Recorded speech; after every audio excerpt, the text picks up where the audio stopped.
Why does her wine always taste sweeter, even when the sap is bitter? I saw her last night by the river, whispering to the shadows. In the Igbo village of Ebenebe, whispers about Nneoma, the widow who brewed the village's finest palm wine, had grown louder. Her once admired skills had become the subject of suspicion, especially after the drought came. Strange things began happening. Children cried in their sleep, muttering about figures standing at the edge of the forest. Hunters claimed they heard faint singing at midnight near the river bank where the old palm trees stood. Livestock went missing, and the air felt heavy, as if unseen eyes watched from the shadows. Nobody could prove anything, but one thing was certain. Every night, Nneoma brewed her palm wine, and every morning it was sweeter than anyone could explain. Ebenebe was a small, tight-knit village surrounded by lush forests and a flowing river that brought life to the farmlands. Palm wine was a staple shared during celebrations, peace meetings, and even funerals. Nneoma's wine stood out. Her brew wasn't just sweet, it carried a depth of flavor that others couldn't replicate. The villagers loved her wine, and they loved her until the drought came. The river began to dry up slowly, then all at once. The yam fields cracked under the relentless sun. The once plentiful palm trees stopped producing sap. Without water, the villagers struggled to farm, and without palm wine, their spirits grew bitter. "We must have angered Chukwokike," said Ogbuefi Akajiago, the wealthiest man in the village, during a meeting at the square. "We must find out who among us has brought this curse." The villagers nodded in agreement, fingers pointed everywhere. Some blamed the children for disrespecting elders. Others accused hunters of killing sacred animals. And then there were those who whispered about Nneoma. Nneoma lived alone in a small hut at the edge of the village since her husband Okonkwo had died years ago. She had survived by brewing palm wine. She was quiet, polite, and kept to herself.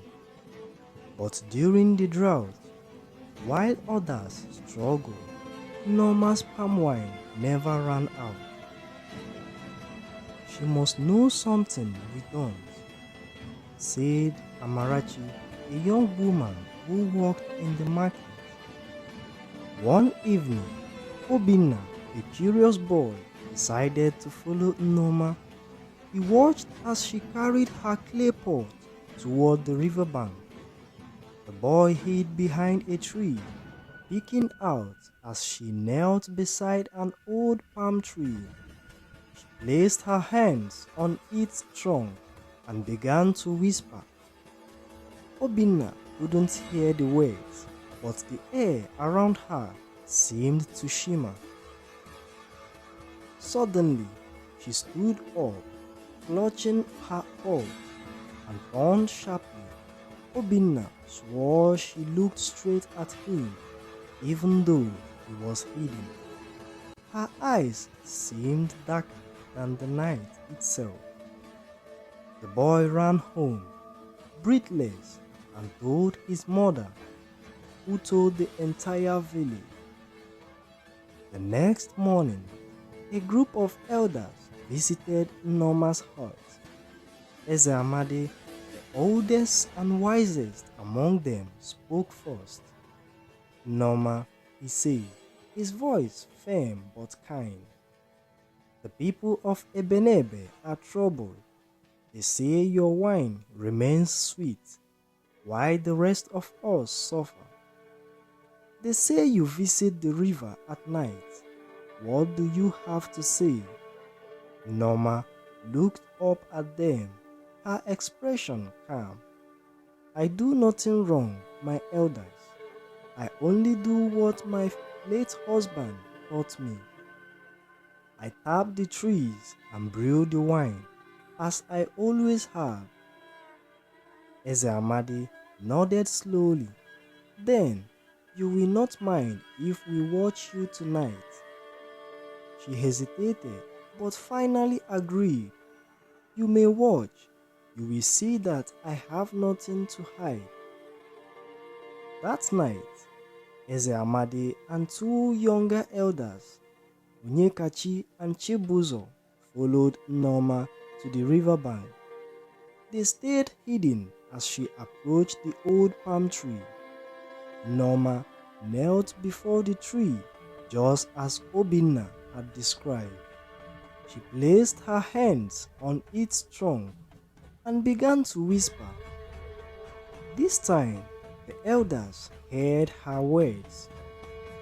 Ancestors of the grove, accept my offering, let the sap flow, and I will honor you. The elders watched in shock as the tree began to drip sap. Even though it had been dry for weeks, Nneoma filled her pot, her movements calm and deliberate. She communes with the spirits, Chibuzo whispered, his voice trembling. This is not the work of the living. The next morning, the entire village gathered in the square. The elders recounted what they had seen, and the people erupted in fear and anger. She has made a pact in the spirits, shouted Ogbuefi Akajiako. She is the reason for our drought, cried Amarachi. Nneoma stood in the center of the crowd, her face unreadable. You call on the spirits in time of need, she said calmly. Why do you fear them now? The spirits do not harm those who respect them. But the villagers were too afraid to listen. The villagers decided to banish Nneoma. They believed her connection to the spirits had brought the drought upon them. As she left the village, she turned to Ebenebe and said, the spirits will show you the truth. I am not your enemy.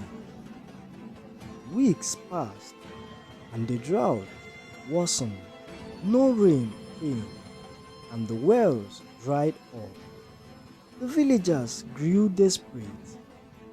One night, Ebenebe had a dream. In it, a figure appeared, cloaked in shadows. You have wronged the one who understood us, the figure said. Your drought is not a punishment, but a test. Seek the hidden spring, and your land will thrive again. The next morning, Ebenebe gathered the villagers and told them about his dream. Guided by the spirits, they dug deep into the dry riverbed and unearthed an underground stream. Water flowed again, and the village began to heal.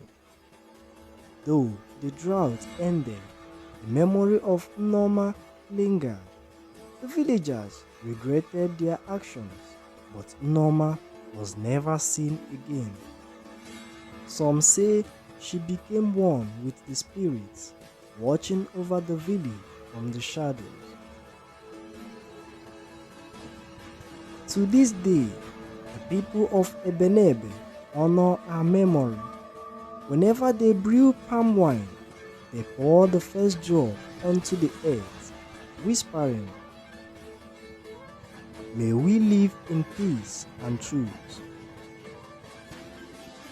And at night, when the wind rustles through the palm trees, some swear they hear her voice whispering to the ancestors. One evening, Ebenebe gathered the villagers and led them to the riverbank, where they poured a libation, calling for forgiveness. To their astonishment, Nneoma emerged from the shadows, her face calm yet stern. "You have seen the truth," she said. "The spirits were never angry. They only sought to teach you unity and respect for the land, for each other, and for the unseen forces that guided us." The villagers knelt before her, their voices trembling with apology, but Nneoma smiled. "I forgive you," she said. "Let this be a lesson to always seek understanding before judgment, and to cherish the gifts of the earth and its mysteries." With her guidance, the village grew stronger. They created rituals to honor the spirits of the land and worked together to preserve the blessings they had rediscovered. Nneoma's palm wine became a symbol of community, shared not just at feasts, but whenever the village needed to strengthen their bond. From that day, Nneoma was not just the palm wine brewer, she was the heart of Ebenebe, a reminder that wisdom and forgiveness can heal even the deepest wounds. If this story moved you, let its lessons linger in your heart, and join us again for more tales that inspire, teach, and connect us to the wonders of our heritage. Keep the stories alive, they have so much more to tell. Until next time, goodbye for now.